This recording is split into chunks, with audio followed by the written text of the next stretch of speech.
Subscribe ಮಾಡ್ತಿಲ್ಲ, subscribe ಮಾಡಿ. ಇನ್ನಷ್ಟು ವಿಡಿಯೋಗಳನ್ನು ಹಾಕೋದಕ್ಕೆ ನನಗೆ ಮೋಟಿವೇಶನ್ ಸಿಗುತ್ತೆ. ಹರಿ ಓಂ. ಪಠ್ಯ ಮಳೆಯ ಜಾಡಿನಲ್ಲಿ ಡಾಂಟೆ ಇತ್ಯಾದಿ. ಲೇಖಕರು ಡಾಕ್ಟರ್ ಎಚ್.ಎಲ್. ಪುಷ್ಪ. ಅಭಿವೃದ್ಧಿ ಎಂದರೆ ನಗರೀಕರಣ ಮಾತ್ರವಲ್ಲ, ಮನುಷ್ಯನ ತಿಳುವಳಿಕೆ, ಅಂತಸ್ತು ಸಹ ಅಭಿವೃದ್ಧಿಯೇ ಆಗಿದೆ. ಈ ಡಾಂಟೆ ಪದ್ಯದಲ್ಲಿ ನಮಗೆ ನಮ್ಮ ಅಂತಸ್ತು ನೆಲೆಯನ್ನು ನಾವು ಯಾವ ರೀತಿ ಅಭಿವೃದ್ಧಿಗೊಳಿಸ್ಕೊಳ್ಬೇಕು ಅನ್ನೋದನ್ನು ಈ ಒಂದು ಪದ್ಯದಲ್ಲಿ ಹೇಳೋದಕ್ಕೆ ಪ್ರಯತ್ನವನ್ನು ಪಟ್ಟಿದ್ದಾರೆ. ಮಳೆಯ ಸಂಜೆಯಲ್ಲಿ ಮರೆತು ಹೋಗಿದ್ದ ಎಲ್ಲ ನೆನಪುಗಳು ತಮ್ಮ ಹೊದಿಕೆಯನ್ನು ತೆಗೆದು ಹೊರಬರುವಂತೆ ಈ ಒಂದು ಕವಿತೆಯಲ್ಲಿ Akka Mahadevi, Dante, P. Lankesh, Wilton Blair, D R. Nagaraj ಹೀಗೆ ಎಲ್ಲರನ್ನ ಬಳಸಿಕೊಂಡು ಅವರಲ್ಲಿರುವಂಥ ಒಂದು ಹೊಂದಾಣಿಕೆಯನ್ನು ಈ ಒಂದು ಕವಿತೆ ಮೂಲಕ ಕವಿಗಳು ನಮಗೆ ಹೇಳುವಂಥ ಒಂದು ಪ್ರಯತ್ನವನ್ನು ಮಾಡಿದ್ದಾರೆ. ಈಗ ಪದ್ಯದ ಬಗ್ಗೆ ನೋಡೋಣ. ಮಳೆಯ ನಿರೀಕ್ಷೆ ಇರದೆ ಆ ಸಂಜೆ ನಾನು ಹೊರಗಡೆ ಹೋದೆ. ಆದರೆ ಮಳೆ ಜೋರಾಗಿ ಬಂತು. ಚೆನ್ನಾಗಿ ನೆನೆದು ಬಟ್ಟೆ ಮೈ ಒದ್ದೆ ಆಗುತ್ತೆ. ನಡುಗುತ್ತಾ ಸೀರೆಯನ್ನು ಜಾಡಿಸ್ಕೊಂಡು ಮನೆಯ ಮೆಟ್ಟಲನ್ನು ಏರಿ ಮನೆಗೆ ಹೋದೆ. ಆ ರಾತ್ರಿ ಎಲ್ಲ ರಾತ್ರಿಗಳ ಹಾಗೆ ಇರಲಿಲ್ಲ. ಸುತ್ತಲೂ ನಿಶಬ್ದ ಆವರಿಸಿಕೊಂಡಿದೆ.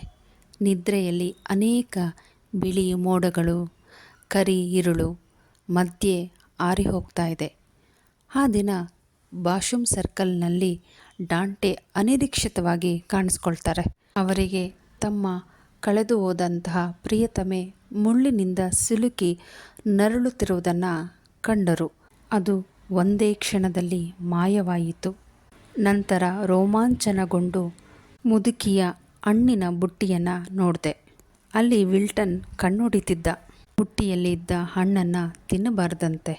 ಈವ್ ತನ್ನ ಗಂಡನಿಗೆ ತಿನ್ನಿಸಿದಾಗ ಆ ಸವಿಯಲ್ಲಿ ಮುಳುಗಿರುವಂಥ ಆ್ಯಂಡಮ್ ಪ್ಯಾರಡೈಸ್ ಕೂಡ ಕಾಣಿಸ್ತಾರೆ. ಈ ಎಲ್ಲ ಸ್ಟೋರಿ ನಡೆದಿದ್ದು ಕನಸಿನಲ್ಲಿ.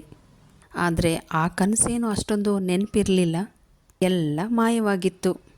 ಜೊತೆಗೆ ಆ ಮಳೆಯಲ್ಲಿ ಮಿಂಚು ಗುಡುಗು ಇದರ ನಡುವೆ ಡಿ.ಆರ್.ಎನ್ ಮುಖ ಸಹ ಕಾಣಿಸ್ಕೊಂಡು ಅವರು ಸಹ ಮರೆಯಾಗ್ತಾರೆ.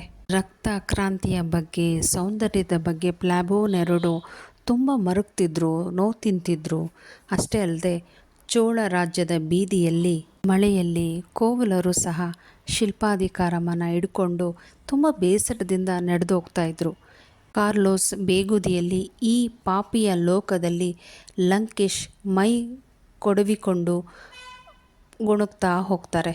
ಕುಡುಕರು ಆರಾಟ, ಮೋಜು ಮಸ್ತಿಗಾಗಿ ವೈನು ಚೆಲ್ಲಾಡ್ತಾ ಇರ್ತಾರೆ. ಇವೆಲ್ಲವೂ ಕ್ಯಾಮ್ರಾದ ಒಳಗೆ ಅಡಗಿತ್ತು. ಆದರೂ ಅದನ್ನು ಬಳಸದೆ ಈ ಸಮಾಜ ಎಲ್ಲವನ್ನ ಸಹಿಸ್ಕೊಳ್ತಾ ಇದೆ. ಇಂಥ ಸಂದರ್ಭದಲ್ಲಿ ಸುಮ್ಮನಿದ್ದವರ ನಡುವೆ ಅಕ್ಕ ಮಹಾದೇವಿ ಈ ರೀತಿ ಹೇಳ್ತಾ ಇದ್ದಾರೆ. ಎಲ್ಲ ಗಂಡಸರಂತೆ ನನ್ನ ಗಂಡ ಅಲ್ಲ. ನನ್ನ ನಲ್ಲನ ಶೃಂಗಾರ ರೀತಿಯೇ ಬೇರೆ. ಆತನ ಪ್ರಕಾರ ಉತ್ತಮವಾದ ಕೆಲಸವೇ ಮುಖ್ಯ. ಈ ರೀತಿಯ ಅನುಭವವು ಎಲ್ಲ ಕಾರ್ಯವನ್ನು ಸುಗಮ ಮಾಡುತ್ತೆ. ಒಂದು ರೀತಿಯ ರೇಷ್ಮೆ ಬಟ್ಟೆಯಿಂದ ರಂಜಿಸುವ ಹಾಗೆ. ಇದರ ಮಧ್ಯೆ ಮ್ಯಾಕ್ಬೆತ್ ಅಳೆಯುತ್ತಿದ್ದಾಳೆ.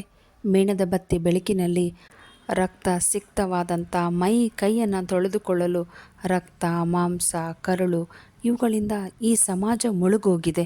ಇವುಗಳಿಂದ ನಾವು ಹೊರಗೆ ಬರಬೇಕು ಅಂದರೆ ಸಮಾಜದಲ್ಲಿ ನಗರೀಕರಣವಾಗಿ ಎಲ್ಲ ಭ್ರಷ್ಟರನ್ನು ತೊಲಗಿಸಬೇಕು. ಈ ಒಂದು ಪಾಠದಲ್ಲಿ ಸಮಾಜದ ಏಳಿಗೆ ಬಗ್ಗೆ ತಿಳಿಸಲಾಗಿದೆ. ಇಲ್ಲಿ ಬರುವಂಥ ಎಲ್ಲ ಪಾತ್ರಗಳು ಸಮಾಜದ ಒಂದು ಭಾಗವಾಗಿದೆ. ಅದನ್ನು ನಾವು ಸಹ ಅರ್ಥ ಮಾಡಿಕೊಂಡು ಅದಕ್ಕೆ ತಕ್ಕಂತೆ ಬದಲಾಗಿ ಹೊಸ ಇತಿಹಾಸವನ್ನೇ ನಿರ್ಮಾಣ ಮಾಡಬೇಕು ಅನ್ನೋದು ಈ ಒಂದು ಪಠ್ಯದ ಮುಖ್ಯ ಉದ್ದೇಶ ಆಗಿದೆ. Thank you. ಕೃಷ್ಣಾರ್ಪಣಮಸ್ತು.